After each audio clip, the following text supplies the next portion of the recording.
When Sofia Delgado opened her father's obituary, her name was nowhere to be found, erased, as if she'd never been his daughter.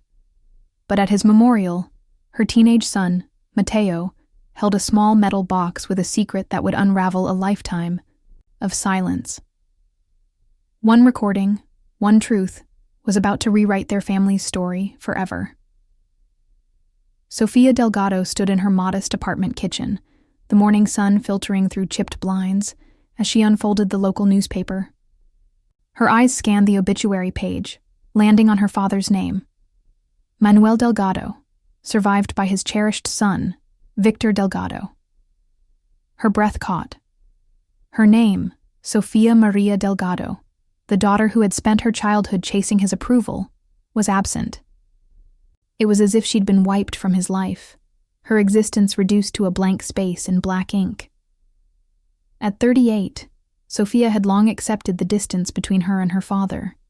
Manuel, a stoic furniture store owner in the small town of Riverton, Oregon, had always favored Victor, her older brother, the golden child who inherited his charm and business savvy. Sofia, with her love for poetry and defiance of his rigid rules, had been a puzzle he couldn't solve. She'd left home at 19, married a man Manuel despised, and raised her son Mateo alone after a messy divorce. Now, at her father's passing, the omission in the obituary felt like a final rejection. Mateo, her 13-year-old son, sat at the kitchen table, his dark curls falling over his hazel eyes that mirrored Sofia's. He noticed her stillness, the way her hands gripped the paper. "Mom, what's wrong?" he asked, his voice cautious but sharp. Sofia set the paper down, forcing a smile. "It's your grandpa's obituary," she said. "They didn't mention me." Mateo's frown deepened. "Why not?" Sofia hesitated, the weight of years pressing against her chest. "I don't know," she lied. "Maybe a mistake." But it wasn't a mistake. Victor had written the obituary, just as he'd organized the memorial set for 2 days later at St. Mary's Church. He'd inherited the family business, the sprawling house on Maple Street, even their father's old dog, Rusty.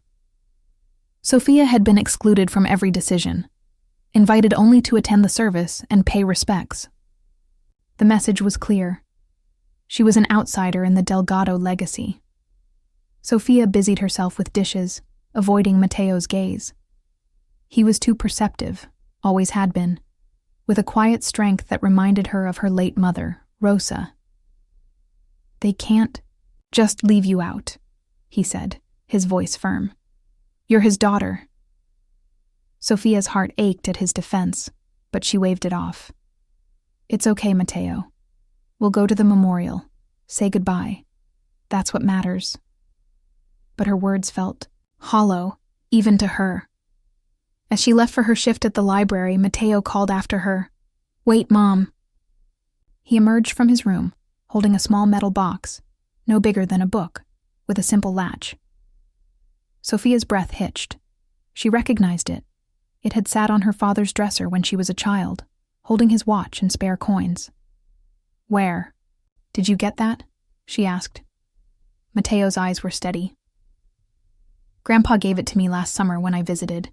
He said to keep it safe, and if anyone ever tried to forget you, I should open it." Sofia's throat tightened. "Why didn't you tell me?" she whispered. Mateo shrugged, a mix of guilt and resolve. "I didn't understand what he meant. Not until now." He opened the box, revealing a single USB drive, plain and unmarked. Sofia stared at it, her pulse racing. "What's on it?" she asked. Mateo shook his head. "He said to play it if they erased you. That's all I know." The room felt smaller, the air thick with questions. Sofia wanted to plug the drive into her laptop right then.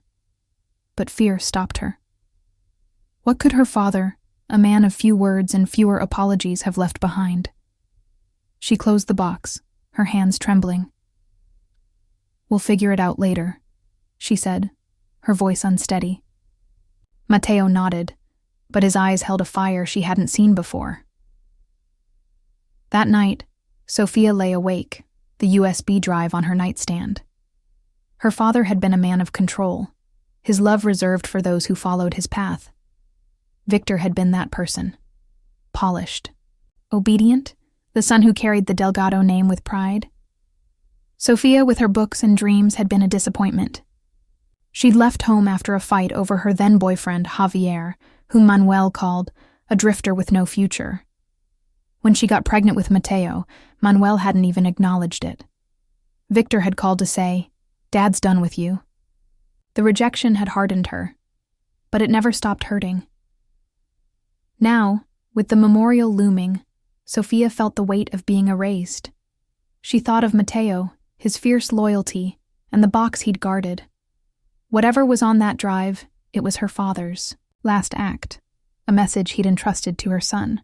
As she drifted to sleep, she wondered if it could rewrite the story she'd been told her whole life, that she didn't belong. The next morning, Sophia woke with a knot in her stomach. The memorial was tomorrow, and the USB drive sat untouched. A silent challenge. She wanted to open it, to hear her father's voice, but fear held her back. What if it was another rejection, a final confirmation of her insignificance? She busied herself with work, shelving books at the library, but her mind kept drifting to the metal box. Mateo, meanwhile, was relentless.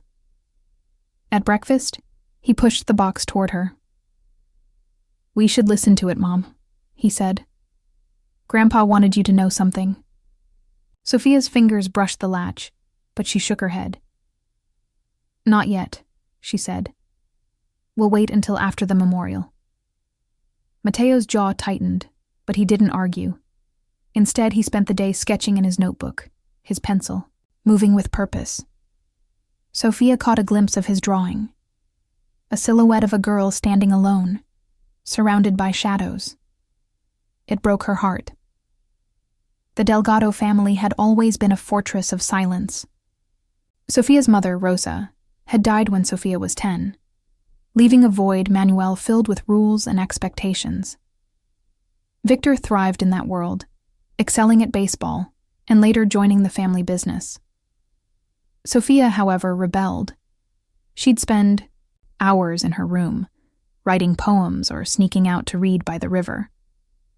Manuel saw her passion as defiance, punishing her with cold indifference. Once, when she was 12, he caught her painting a mural on her bedroom wall, a swirling sky of stars. He made her paint over it, his silence louder than any lecture. By 17, Sophia knew she'd never fit into his vision of family.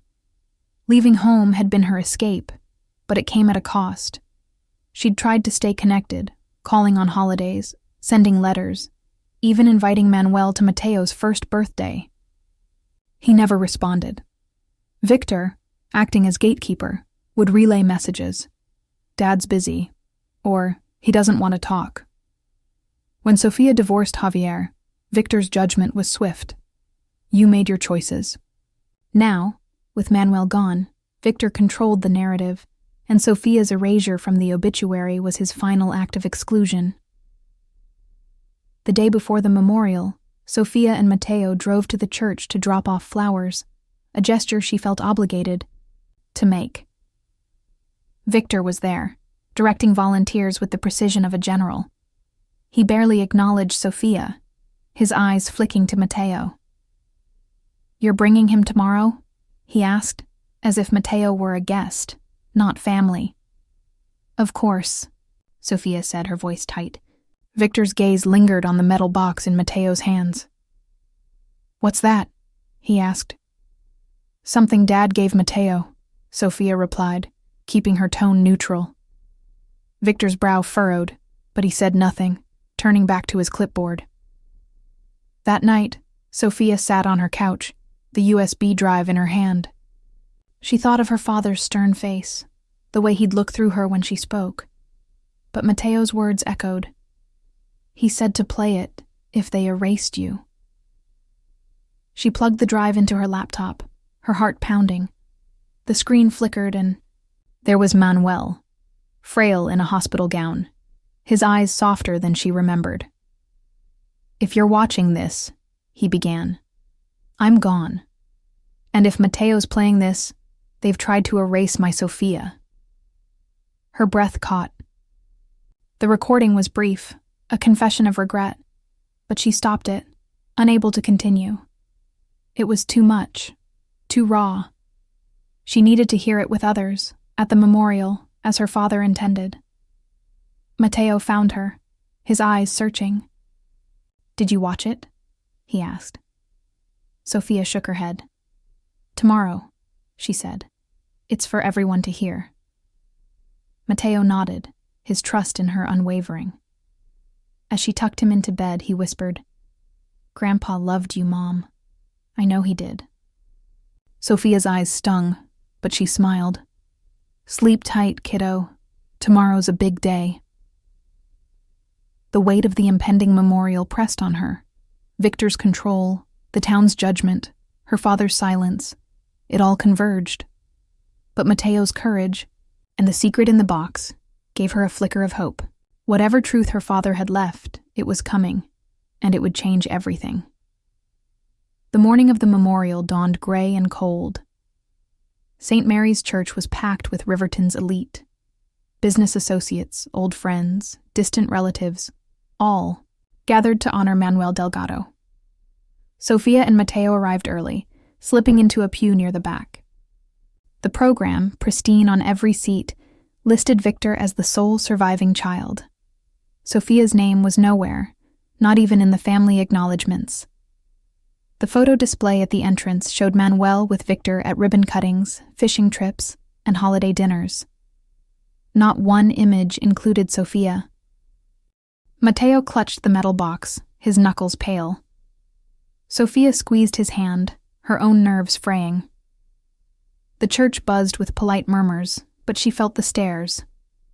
Her Aunt Clara approached, her face a mix of surprise and pity. "Sophia, I didn't know you'd be here," she said, her voice faltering. "He was my father," Sophia replied, her tone steady but sharp. Clara nodded, retreating quickly. Victor stood at the front, greeting mourners with practiced ease. When he saw Sophia, his smile tightened. "Didn't think you'd show," he said, his voice low. "Why wouldn't I?" Sophia countered. Victor's eyes flicked to the box in Mateo's hands. "What's that about?" he asked, his tone sharp. "You'll see," Sophia said, refusing to elaborate. Victor's jaw clenched, but he turned away, resuming his role as the grieving son. The service began with a hymn, Amazing Grace, one Sophia used to sing as a child. She'd hum it in her room, only to hear Manuel's sharp knock, demanding quiet. Now, it felt like a mockery. 3 speakers preceded Victor, a colleague, a cousin, a family friend, all praising Manuel's discipline and legacy. Sophia's hands gripped the pew, her nails digging into wood. Mateo leaned close. "It's not fair," he whispered. "I know," she murmured, her heart heavy. Victor took the podium, his eulogy polished and predictable. "My father was a man of strength," he said. "He built a business, a community, a family. As his only child, I was honored to carry his values forward." The words hit Sophia like a slap. Only child. She froze, her breath shallow. Mateo's hand tightened on hers, his eyes fierce. "Now?" he whispered. Sophia hesitated, then nodded. "If you're sure."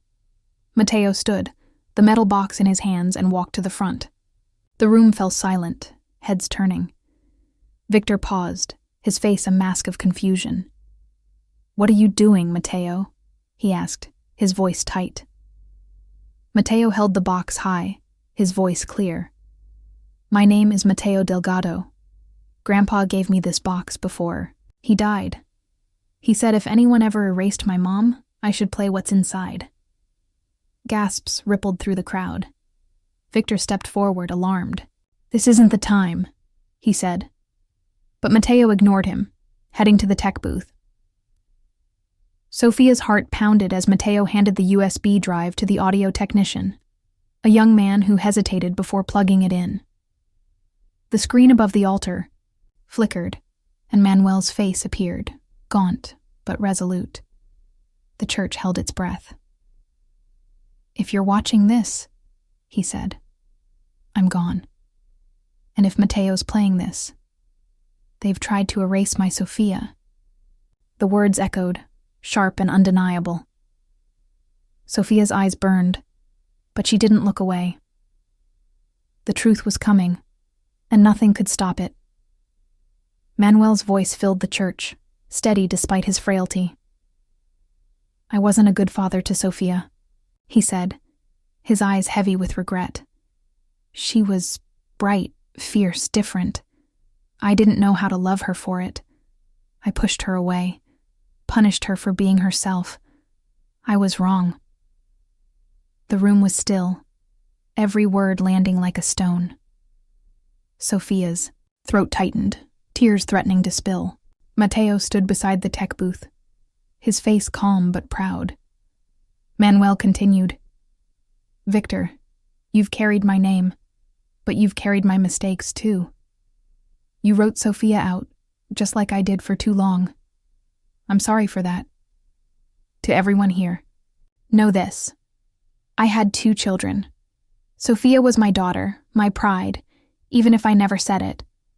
I left a revised will with my lawyer. The house, my savings, my mother's jewelry. It's for Sophia. She deserves it." The screen went black. Silence engulfed the church, broken only by soft murmurs and stifled sobs. Victor's face was ashen, his hands clenched. "That's not real," he stammered. He was on medication, confused. But the crowd wasn't, with him. Sophia's cousin Elena stood. "That was Uncle Manuel," she said firmly. "He meant every word." Sophia rose, her legs unsteady but her voice clear. "I didn't come here to fight," she said, addressing the room. "I came to say goodbye. But my son came to tell the truth. And that truth is that I was never invisible. Not to my father. Not to Mateo." Heads nodded, some tearfully. Victor's control was slipping, his eyes darting to the crowd, searching for allies. A man in a gray suit entered, holding an envelope. "I'm looking for Sofia Delgado," he said, his voice cutting through the tension.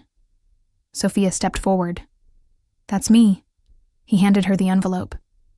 "I'm David Torres, your father's attorney. This is the revised will, notarized and legal. Your father wanted you to have the house and more. I'm sorry for the delay." Sophia's hands shook as she opened it, seeing her name in her father's handwriting, a testament to his final act. Victor's voice rose. "This is a mistake," he said, but the lawyer shook his head. "It's legal, Mr. Delgado. Your father was clear." The crowd murmured, some whispering apologies to Sophia, others avoiding her gaze. Mateo returned to her side, his hand in hers. "You okay, Mom?" he asked. Sophia nodded, tears falling. "Thanks to you," she whispered. The service ended in disarray, mourners filing out with hushed conversations. Victor left without a word, his face a mask of defeat. Sophia and Mateo stayed, accepting condolences from those who now saw her. The metal box, once a secret, was now a symbol of truth. As they left the church, Sophia felt lighter, not because of the inheritance, but because her father had finally spoken her name. The days following Manuel Delgado's memorial were a haze of emotion and uncertainty for Sofia Delgado. The church's silence after her father's recorded confession lingered in her mind, as did the weight of the revised will in her hands. The envelope from David Torres, Manuel's attorney, sat on her kitchen counter, unopened since the memorial. It contained legal proof that her father had left her the family home on Maple Street, a savings account, and her mother's jewelry. Items Sophia never expected to inherit. But the inheritance wasn't what anchored her thoughts. It was Manuel's voice, frail yet resolute, saying, "I had 2 children. Sophia was my pride." Sophia's apartment felt smaller now, the walls closing in with questions.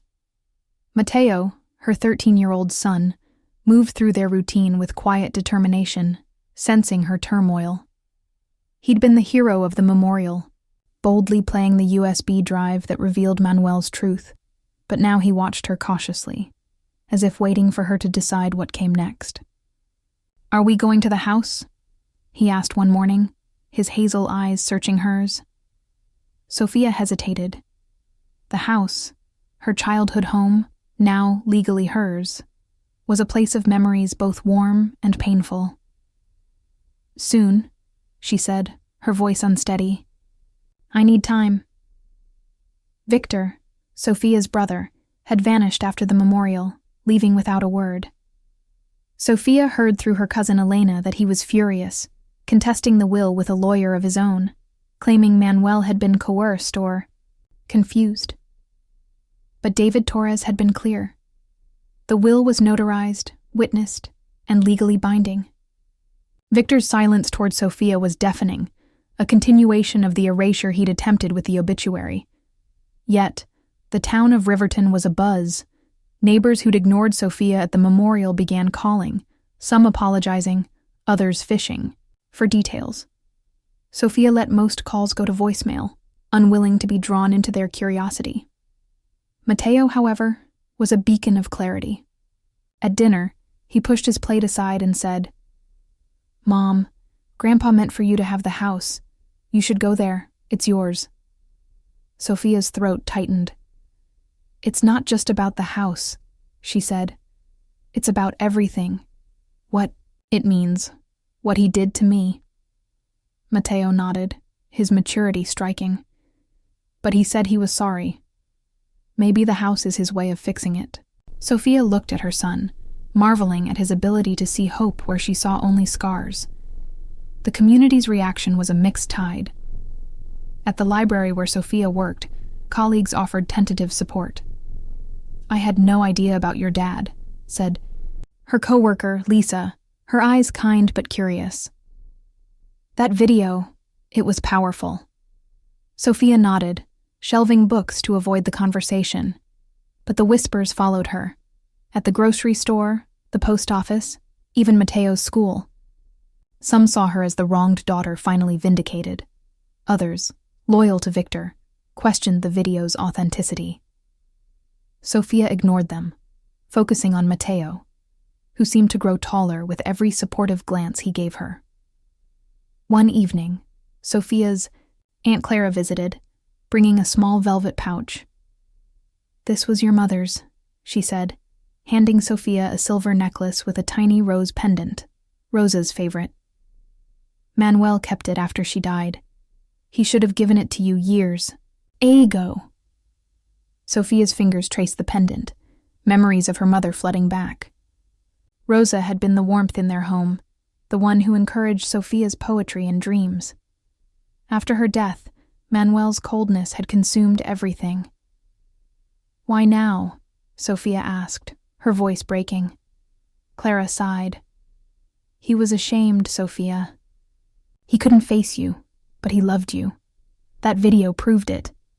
Sophia clutched the necklace, tears falling. It was a piece of her mother, a piece of herself, reclaimed. Sophia decided to visit the house. She and Mateo drove to Maple Street, the key from the lawyer heavy in her pocket. The house loomed larger than she remembered, its white exterior weathered but proud. Inside, it was sterile, modernized by Victor's renovations. The cozy chaos of her childhood, the bookshelves, the worn armchairs, was gone. Mateo wandered to the living room, running his hand along a half-empty shelf. "This is where you used to read to me, right?" he asked. Sophia nodded, her voice catching. "When you were little after we visited your grandma's grave." Mateo smiled. "It feels like you belong here, Mom." That night, Sophia watched the full recording again, alone. Manuel's words cut deeper now. "I didn't know how to love her. I was wrong." He spoke of the house, how it held Rosa's spirit, how Sophia deserved to make it her own. The confession wasn't perfect. It didn't erase years of silence, but it was honest. Sophia cried, not for the father she'd lost, but for the one she'd never had. Yet, Mateo's courage and her mother's necklace gave her strength. She wasn't erased anymore. She was seen. Victor's lawyer contacted Sophia, requesting a meeting. She agreed, meeting him at a coffee shop with David Torres by her side. Victor's lawyer, a stern man named Mr. Grayson, argued that Manuel's mental state was compromised, but David presented hospital records and witness statements confirming Manuel's clarity. "The will stands," David said firmly. Victor, present but silent, stared at Sophia, his eyes a mix of anger and defeat. "You didn't earn this," he said finally. Sophia met his gaze. "I didn't have to earn being his daughter," she replied. Victor left without another word, and Sophia felt a weight lift. The fight wasn't over, but the truth was on her side. Mateo began asking about the house's future. "Are we moving in?" he asked, sketching the backyard in his notebook. Sophia hesitated. The house was a gift, but also a burden, a reminder of pain.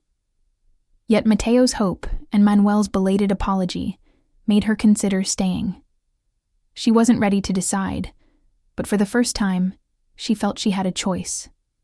Spring arrived in Riverton, painting the town in soft greens and pinks. Sophia stood at a crossroads, the key to the Maple Street house a constant presence in her pocket.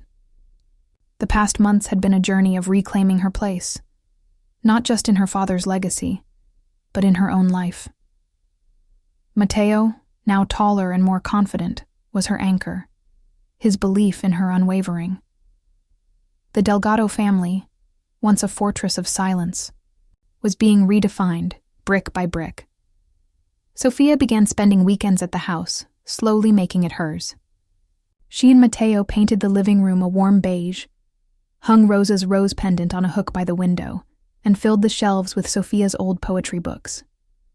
Mateo added his sketches, vibrant drawings of the river and stars, bringing life to the sterile space Victor had left behind. "This feels like home," Mateo said one afternoon, hammering a nail for a picture frame. Sophia smiled, her heart full. "It's getting there," she said. Victor's resistance continued, but it weakened. His legal challenges to the will were dismissed, the courts upholding Manuel's final wishes. Sophia heard through Elena that Victor had moved to Portland, distancing himself from Riverton's gossip. He sent one curt email. "Take the house. I'm done." Sophia didn't reply. His absence was a relief, but it carried a pang of sadness. She'd once loved her brother, but his need to control had severed their bond. The community's perception shifted slowly. At a town festival, Lisa from the library introduced Sophia to a book club, where members welcomed her warmly, some apologizing for believing Victor's narrative. "We didn't know," one woman said, her eyes sincere. Sophia nodded, accepting, their gestures without resentment. She didn't need their approval, but their acknowledgement felt like a small victory. At Mateo's school, parents who'd once whispered now greeted her by name, drawn by the story of the memorial video. Sophia enrolled in an online writing course, reviving her passion for poetry. She wrote about her mother's laughter, her father's silence, and Mateo's courage. One poem titled Unspoken was published in a local literary magazine, earning praise from readers. Mateo framed the clipping, hanging it in the Maple Street living room. "You're a writer, Mom," he said proudly. Sophia laughed, but the words sank in. She was more than a daughter erased. She was a creator, a mother, a survivor. Therapy helped Sophia process the past, She and Mateo attended sessions together, guided by a counselor named Dr. Rivera. "Your father's apology doesn't erase the pain," Dr. Rivera said, "but it gives you permission to heal." Sophia nodded, realizing healing wasn't about forgetting. It was about choosing what to carry forward. Mateo spoke of his grandfather with a mix of pride and sorrow. "He trusted me," he said. "That's why I had to play the video." Sophia hugged him tightly, grateful for his strength. One evening, Clara returned with another gift. Rosa's old journal, filled with handwritten recipes and notes. Sophia read it by lamplight, tears falling as she recognized her mother's loops and swirls. One entry mentioned Sophia, age 8, reciting a poem at a family picnic. "She's my light," Rosa had written. Sophia shared the journal with Mateo, who traced the words with his finger. "Grandma would have loved you," he said. Sophia nodded. "She would have been so proud of you." Sophia decided to keep the house, not as a monument to her father, but as a home for her and Mateo. They moved in gradually, filling it with laughter, music, and the smell of Rosa's recipes. The savings account from Manuel funded Mateo's art classes and Sophia's education, a practical legacy that felt like a bridge to her future. The town began to see the house as Sophia's, not Victor's, a shift that grounded her. One sunny afternoon, Sophia and Mateo sat in the backyard, the grass now trimmed, flowers blooming in Rosa's old beds. "Do you think Grandpa's watching?" Mateo asked, sketching the sky. Sophia looked up, the rose pendant glinting at the window. "I think he's at peace," she said. "And I think he'd say you're the bravest Delgado he ever knew." Mateo grinned, his pencil pausing. "What about you? You're pretty brave, too." Sophia laughed, pulling him close. "We're a team, kiddo." The house, once a symbol of rejection, became a place of belonging. Sophia's story, once erased, was now written in every room, every poem, every moment with her son. Manuel's confession hadn't undone the past, but it had given her a future. She was no longer the forgotten daughter. She was Sophia Delgado, seen, heard, and whole. If Sophia and Mateo's journey from erasure to redemption touched your heart, please support our channel. Like, subscribe, and share this video with someone who needs to know their story matters. Drop your own experiences in the comments. We read everyone. Your support brings these raw, honest tales to life. Thank you for being part of our community.